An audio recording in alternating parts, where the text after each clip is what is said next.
warahmatullahi wabarakatuh, and good morning. And today our group from 3BMTA year 3BMTA section 1 will perform lecture, which is master cylinder inspection, removal and refitting.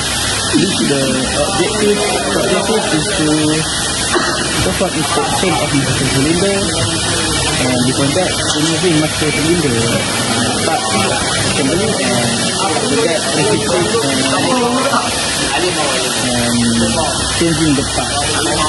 So that was the objective, and the only outcome of this network is perform inspection and diagnosing automotive braking system in the field, and this will sharpen our ability to plan and conduct experimental investigation of what is transported using data from variable sources.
Next, for the inspection of the assembly part of master cylinder, first we will start with the inner surface of the cylinder body. You can see the inner surface for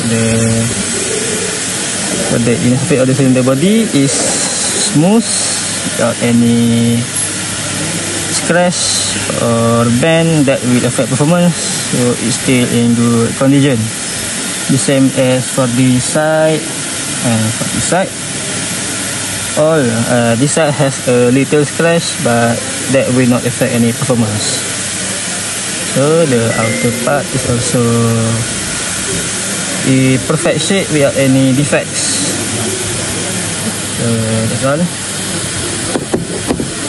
And next for the piston, for the primary piston, you can see that the shape itself is in good condition, and you can see that it's smooth without any wear, and the seals here and here you can see without any tear, no rust at all for the body, and a little bit of rust here but will not affect any performance, and no damage, no visible damage, and the spring still strong without any defect like rust, wheel, tear. So it's really in good condition. And next, for the secondary piston, we can see the shape itself without a defect like bend and a little bit of rust but no major issue. So the seal without any tear or wear, in good condition. Same goes as spring, still strong without any wear and tear, and no scratch, a little bit rust but will not affect performance, it's in good condition. Next, for the O-ring, we can see that it does not have any wear and tear or any rust. It's still smooth and the shape without any bend, so it's still in good condition, and it is not brittle, which means the strength is still there and can be used. And for the diaphragm, you can see that it does not have any tear or any defect that will affect that will bring issues such as leakage. Still in good condition. This also in good condition and tear. For finally this one. So can do condition. Ada buat And next about here, we should the distance. So we can do condition. Tapi tu yang ni dia yang ni tak ada. For the brake fluid involved, you can see the cap in condition and can close perfectly. So and the inner just open in condition without any damage that will cause leaking. Same goes for the whole reservoir. Any damage that can make the brake fluid leak, such as cracks or weight or scratch, in good condition, it still can be used.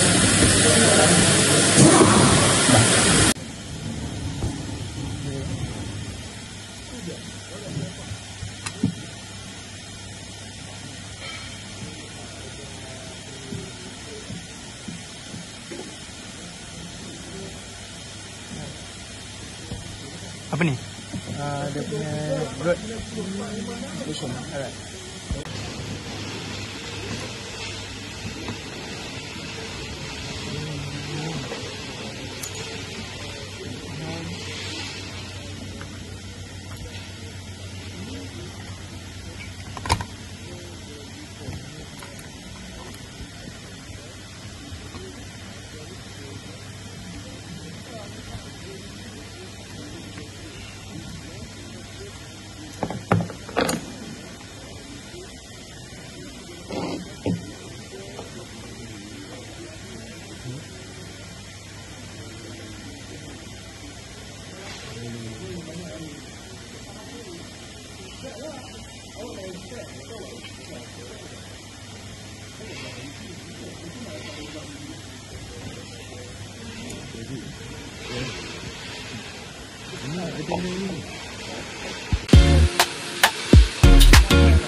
For discussion, based on our finding, the push rate line is 6.78 after the adjustment and is within the manufacturing specified range.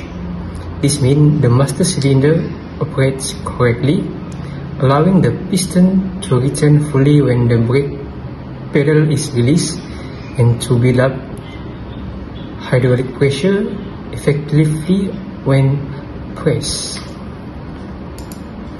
There is no excessive play in the brake pedal, and the compensation port remains open at rest, that is preventing brake drag, and the braking system delivers smooth, consistent and safety performance. If the push rod were too short, the braking would be delayed due to the low hydraulic pressure, and if it's too long, the brake could drag or overheats. Since the measured value is within the specification, the brake system functions optimally.